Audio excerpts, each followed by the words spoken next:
Namaskar.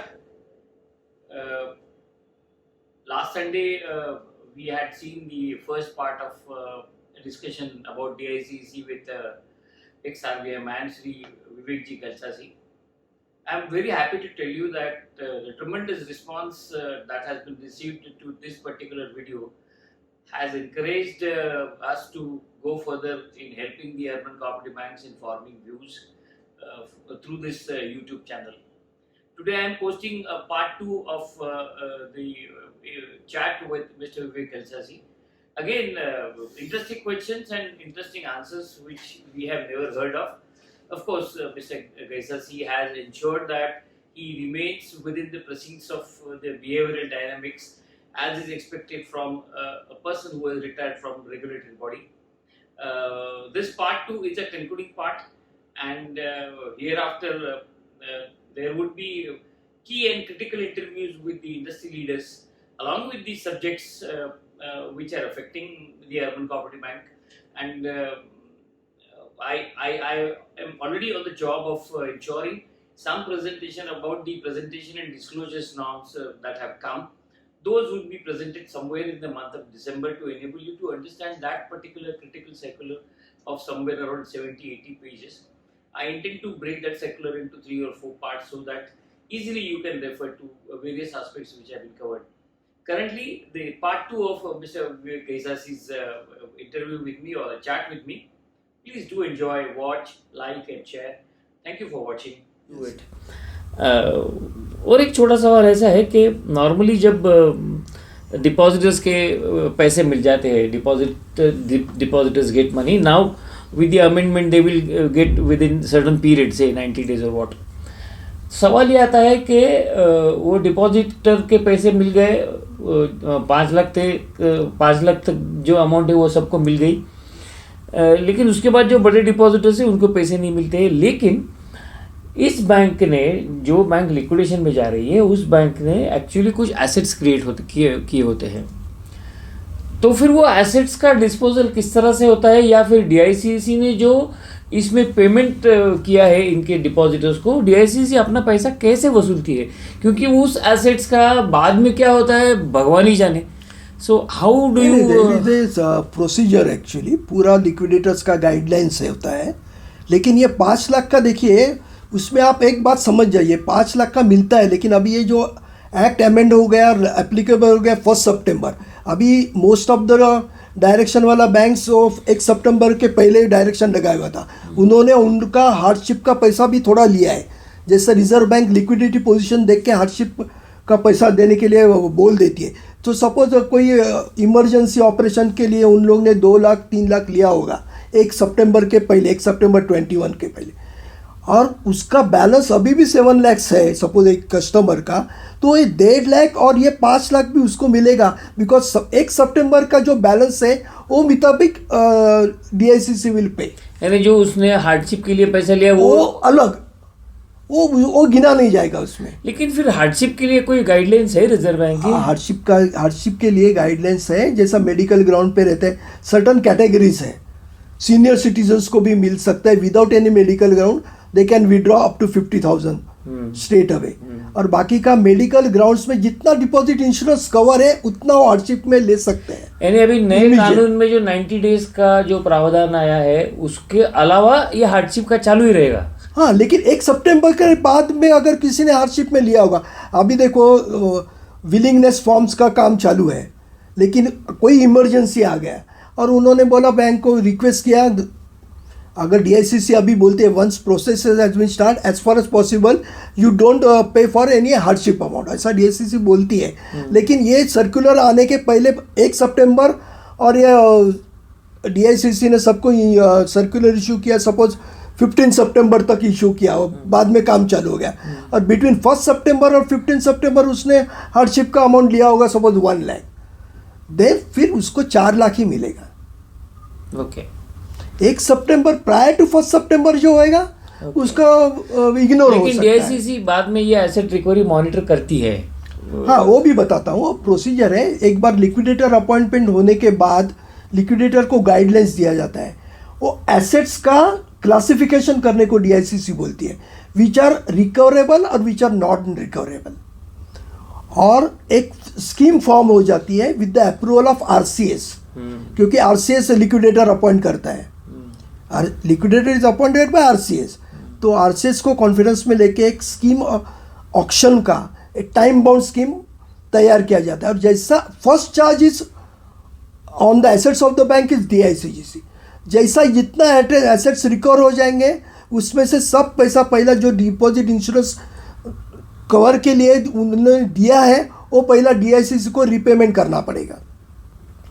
और बाद ये होने के बाद भी कुछ पैसा मिलता है तो प्रो रेटा वो डिपॉजिटर्स को मिलेगा, शेयर होल्डर्स को कुछ वैल्यू नहीं मिलेगा उसमें।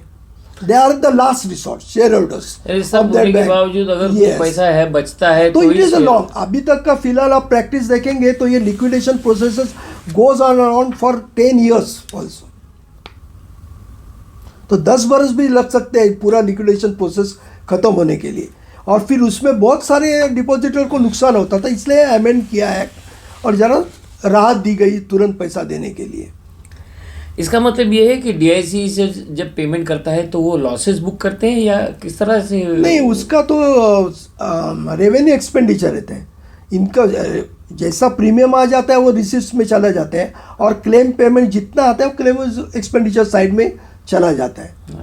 So it is an expenditure for them. Yes. It's a expenditure for them. क्योंकि वो पूरा बैलेंस शीट और प्रॉफिट एंड लॉस देखेगा तो उसमें क्लेम सेटल करके सेपरेट एक्सपेंडिचर आइटम में रहता ही है। ये जो अभी पार्लियामेंट में एक्ट अमेंड किया है और इसमें 5 लाख का इंश्योरेंस कवर दिया है, आपको ये लगता है कि 5 लाख का इंश्योरेंस कवर जो डिपॉजिटर को मिलता है वो एडिक्वेट है या उसमें कुछ बढ़ाना चाहिए? क्या आपका व्यू क्या है उसके बारे में? वो तो टाइम बाउंड होना चाहिए एक्चुअली। देखो अभी 93 के बाद में अभी 2020 में बना दिया तो it has taken 17 years to upgrade the amount. तो at least every 10 years it should be increase. Every 10 years ऐसा लगता है, लेकिन it depends upon the government of India because it is in the hands of government of India. RBI भी नहीं उसमें कर सकते कितना इंश्योरेंस कवर आगे बढ़ाना है, कितना करना है। RBI रिकमेंडेशन करेगी but ultimately government has to notify that. Sir और एक सवाल है, इंडिया में जितने भी बैंक्स है, आपने तो वो फिगर्स भी दे दिए हैं, पब्लिक सेक्टर बैंक है, प्राइवेट सेक्टर बैंक है, सभी इंश्योर्ड है। तो नॉर्मली पब्लिक सेक्टर बैंक्स में सॉवरेन स्टेक है, owner is government of India. Private sector में मार्केट वालों का स्टेक है जिनका ताकत बहुत बड़ा है और ये DICC प्रीमियम देना नहीं चाहते क्योंकि उनका ये मानना है कि हम लोग प्रीमियम भरते हैं करोड़ों में और नॉर्मली अगर कोई बड़ी बैंक डिफ़िकल्टी में आती है तो गवर्नमेंट ऑफ इंडिया इन्वॉल्व होकर वो किसी बड़े बैंक में मर्ज करवा देती है। तो हम जो प्रीमियम भर रहे हैं इसमें ये जो अर्बन कोऑपरेटिव बैंकिंग सेक्टर है इनको ही आप बचा रहे हो। So there is a misuse of public sector money, public sector insurance payment premium to DICC because they are only salvaging DICC. तो आपको उनकी ये जो सोच है, what they are thinking, do you feel that this their thinking is right or what is your view on this? देखो DICC premium, insurance premium ये तो कंपलसरी है। It comes along with the licence, banking licence. एक बार आपको banking licence मिल गया तो ये डिपॉजिट इंश्योरेंस प्रीमियम आपको भरना ही पड़ेगा, कंपल्शन है। उसमें कुछ आप ये नहीं कर सकते हैं कि हमारी बड़ी बैंक है हम इतना ही देंगे, इट इज़ कंपलसरी। और ये जो छोटा बैंक्स को जो स्ट्रेस में चला जाता है कोई भी रीज़न हो तो ये तो सोशल सिक्योरिटी का एक मेजर है, तो ऐसा कोई किसी ने करना ठीक नहीं रहेगा।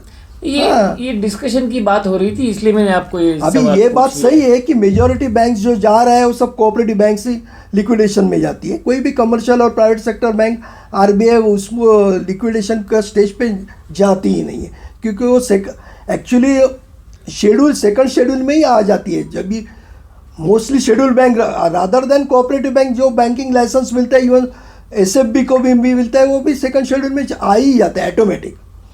अभी शेड्यूल स्टेटस कोऑपरेटिव बैंक्स में बहुत कम बैंक को है, तो वो हिसाब से RBI ज़्यादा प्रोटेक्ट करती है जो शेड्यूल्ड बैंक है उसके लिए। अभी ये DICC पब्लिक सेक्टर बैंक्स के जो फॉरेन कंट्रीज में ब्रांचेस हैं या फॉरेन कंट्रीज में रिस्पेक्टिव करेंसी में डिपॉजिट, उसका भी इंश्योरेंस करती है या नहीं, इसमें क्या है कि वो फॉरेन बैंक्स का इधर इंडियन में ब्रांचेस है तो उसमें डिपॉजिट्स है वो कवर्ड है। हमारा इंडियंस लोग का फॉरेन ब्रांच में है वो इधर से कवर नहीं होता है। यानी स्टेट बैंक ऑफ इंडिया का यूके में ब्रांचेस है, तो यूके में जो नहीं उधर deposits- नहीं है, नहीं कवर्ड होंगे। लेकिन उनको फिर वो हिसाब से वो कंट्री के हिसाब से चलेगा वो। यानी अब यहाँ पे कोई उसका कवर या बैकअप मिलने की नहीं कोई सवाल नहीं है।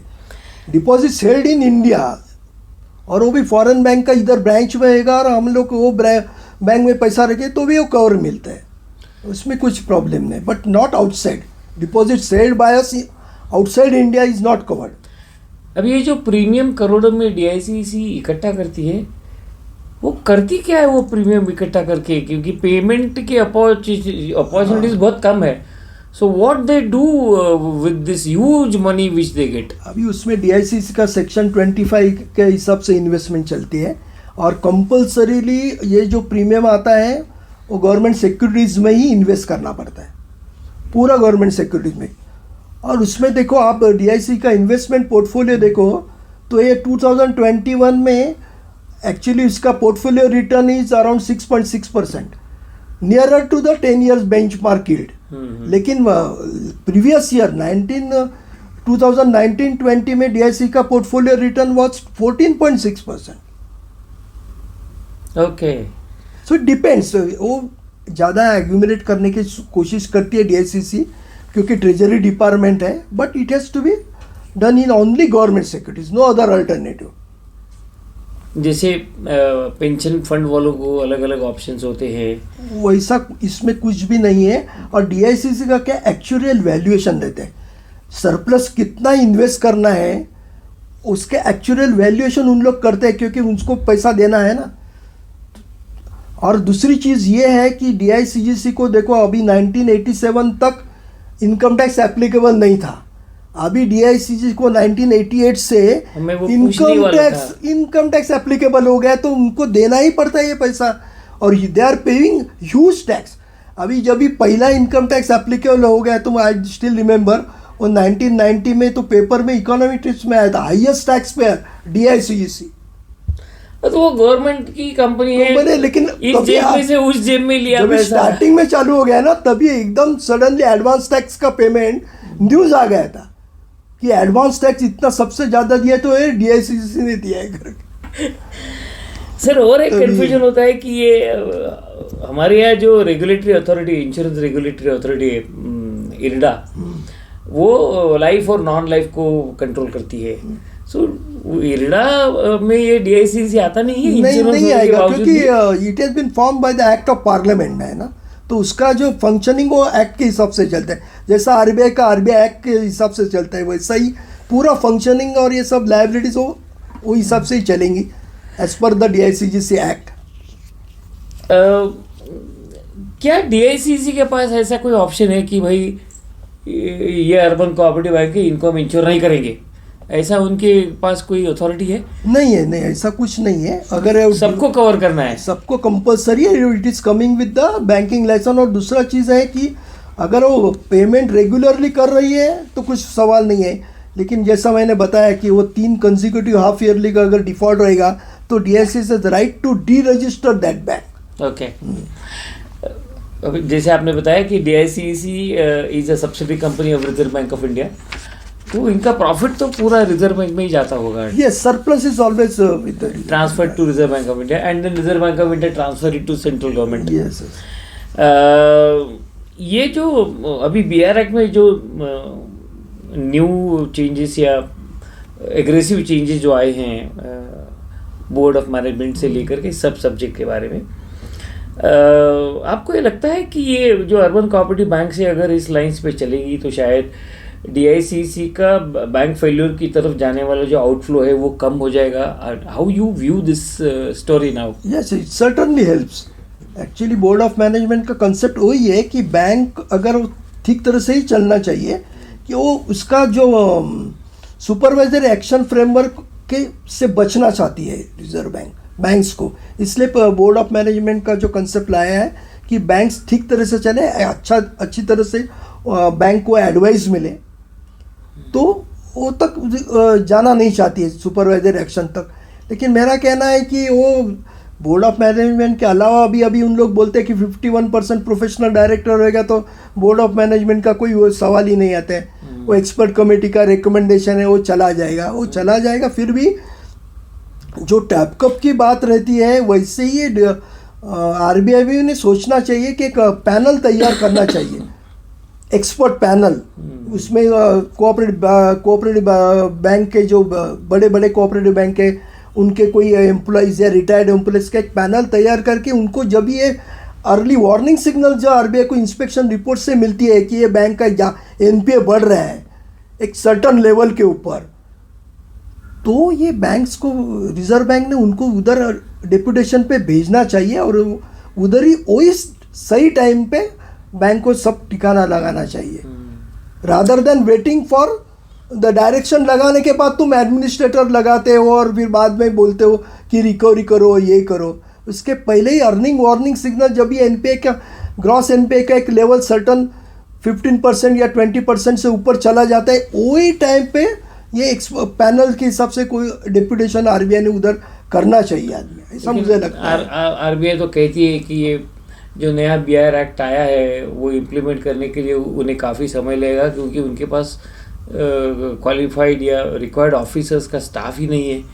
तो ये इम्प्लीमेंट होते होते तो और कई साल लग जाएंगे। तो ये आप जो बोल रहे हैं कि कोई आरबीआई का ऑफिसर जाके उनको ठिकाने लगाए या उनको रास्ते पे लाए, नहीं आरबीआई का ऑफिसर नहीं मैं बोल रहा हूँ, मैं तो कोऑपरेटिव बैंक्स का ही रिटायर्ड आदमी, रिटायर्ड प्रोफेशनल्स की बात कर रहा हूँ, नॉट आरबीआई। जो एक पैनल तैयार करे, बिग जैसा सारस होता है और कोई बड़ा बैंक्स है या कमर्शियल बैंक के रिटायर्ड जीएम है, जैसा यस बैंक में स्टेट बैंक का रिटायर्ड आदमी को उधर बिठा दिया, वैसा ही करना चाहिए एक एक्सपर्ट पैनल। उधर बैंक को थोड़ा राहत मिल सकती है एनपीए कम करने के लिए, एक्सपर्ट एडवाइस मिल सकता है। सर ये जो डीआईसीसी का क्लेम सेटलमेंट का जो प्रोसेस है वो कोई थर्ड पार्टी या इंडिपेंडेंट उसका ऑडिट होता है या उसकी कोई जांच पड़ताल होती है? समझो एक बैंक लिक्विडेशन में गया, उसका क्लेम सेटलमेंट हो रहा है, तो ये जो क्लेम सेटलमेंट हो रहा है उसमें कोई थर्ड पार्टी ये कि भाई सही तरीके से चल रहा है ना, ये कोई देखने वाला होता है या फिर कोई ऑडिट उसका होता है? मीन्स वो तो डीआईसीसी एक सीए फर्म्स को अपॉइंट करती है क्लेम वेरिफिकेशन के लिए। क्लेम वेरिफिकेशन का मतलब यही है कि ईच एंड एवरी अकाउंट्स में कैपेसिटी वाइज आप देखिए कैसा बैलेंस है, और वो क्लेम सीए फर्म्स वेरीफाई करने के बाद ही डीआईसीसी पेमेंट करती है। और लिक्विडेटर्स को भी पूरा गाइडलाइंस दिया हुआ है कि जैसा ऑक्शन कितना टाइम लिमिट में करना है, किस तरह से प्रोसीजर 1 ईयर है। एक्चुअली लिक्विडेटर को बोलते हैं कि आप उसका ख़त्म करें 1 ईयर में सब ऑक्शन ये करके प्रोसीजर, लेकिन प्रैक्टिकल में वो होता नहीं है, इट गोज ऑन, लिंगरिंग बहुत होता है उसमें। ये जो क्लेम सेटलमेंट की प्रोसेस जब होती है, when you undertake the claim settlement process, उसमें डीआईसी सब ये प्रोसेस जब रन करती है तो ये प्रोसेस में आपको कई इश्यूज या डिस्क्रिपेंसीज या ऐसा कुछ नज़र में आता है, या डीआईसीसी के जो लोग हैं वो इसको किस तरह से हैंडल करते हैं? क्लेम्स जो आएगा उसमें अगर कोई खराबियाँ है, कोई कमियाँ हैं या कोई डिस्क्रिपेंसी है तो उसको किस तरह से? नहीं, उसमें सेट ऑफ गाइडलाइंस है, पूरा डीआईसीसी का प्रॉपर मेथड है और गाइडलाइंस भी परफेक्ट है। उन लोग स्टैट्यूटरी ऑडिटर जो बैंक का रहता है वो भी उन लोग के हिसाब से हेल्प करते हैं, और सीए फर्म जो different types of CA firms को अपॉइंट करते हैं वेरिफिकेशन के लिए, उनके थ्रू भी काम करा के लेते हैं, उसमें कुछ प्रॉब्लम नहीं आता है। सर आपने हमें बहुत सारे इश्यूज के बारे में उजागर किया है। I hope that the audience will like this. आपने कम से कम 40 साल अर्बन कोऑपरेटिव बैंकों को काफ़ी करीब से देखा है, तो इस वक्त आपकी क्या सोच है जो अर्बन कोऑपरेटिव बैंक की करंट पोजीशन है, या जो urban cooperative bank currently issues face कर रहे हैं उसके बारे में आपको क्या लगता है? अभी तो बहुत सारा टफ टाइम है कोऑपरेटिव बैंक के लिए। ये तो पहला their risk factor is from the competition from the small finance bank and big cooperative banks rather than commercial banks, according to me. और दूसरा अच्छा चीज़ हो रहा है उसमें, अब अगर राह देखना चाहिए, because new cooperative ministry has been form by the central government. अभी उसका न्यू क्रेडिट कोऑपरेटिव पॉलिसी, अभी उसका क्या आता है, उसमें क्या जिक्र किया जाता है, वो भी देखना चाहिए। लेकिन वो अभी कोऑपरेटिव पॉलिसी में whether they will take on the multi state cooperative bank into consideration और ऑल कोऑपरेटिव बैंक्स स्टेट में जो है, जो मल्टी स्टेट नहीं है, वो तो कंट्रोवर्सी चली रही है ना, तो उसमें वो देखना पड़ेगा। लेकिन होएगा तो अच्छा ही है। लेकिन बैंक्स को जो कोऑपरेटिव बैंक्स को जो मेजर फैक्टर है अभी सता रहा है, वो जो टेक्नोलॉजी अपडेशन, उसमें बहुत सारा पैसा लगता है और small cooperative bank cannot afford, वो एक भी है। प्रोफेशनलिज्म पे भी ध्यान देना चाहिए, वो भी बहुत लैकिंग है। प्रॉपर रिक्रूटमेंट प्रोसीजर नहीं चल रही है तो और दूसरा मेरे ख्याल से ना, अगर बैंक चाहती है, स्पेशली ये टायर वन को तो यूनिट बैंक्स है उस पर्टिकुलर डिस्ट्रिक्ट में है, उसमें कुछ ज़्यादा असर नहीं आएगा। लेकिन टायर 2 और टायर 3 बैंक्स में है ना, ये कंपटीशन का असर बहुत आगे साल में आने वाला है।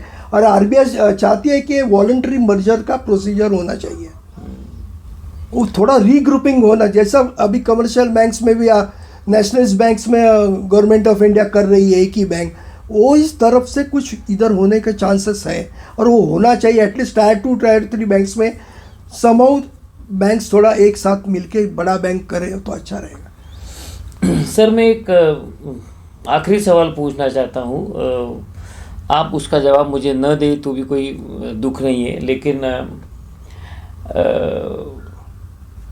अभी जो सेक्शन 35 के under reserve bank of India urban cooperative banks के इंस्पेक्शन करते हैं, तो inspection is a key area where reserve bank of India gets an input as to what the bank is. और हमें ऐसा लगता है कि यानी शायद मुझे ऐसा लगता होगा कि बहुत से एरियाज हैं जहाँ पे एबरेशंस आते हैं, नॉट इंटेंशनल, वो एबरेशंस को रिजर्व बैंक ऑफ इंडिया सुनती नहीं है। वो बुक में क्या है, आपने क्या किया है, so that huge gap between what the regulator has said in print and what really exists.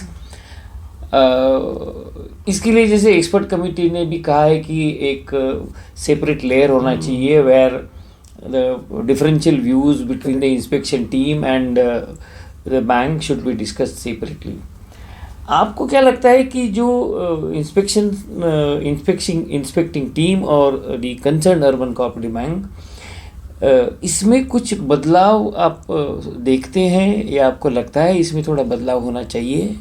नहीं, इसके बारे में मैं तो ज़्यादा कुछ कहना नहीं चाहता हूँ, क्योंकि RBI is looking into it, तो उन लोग डिसाइड करेंगे, जो अच्छा है वही डिसाइड करेंगे।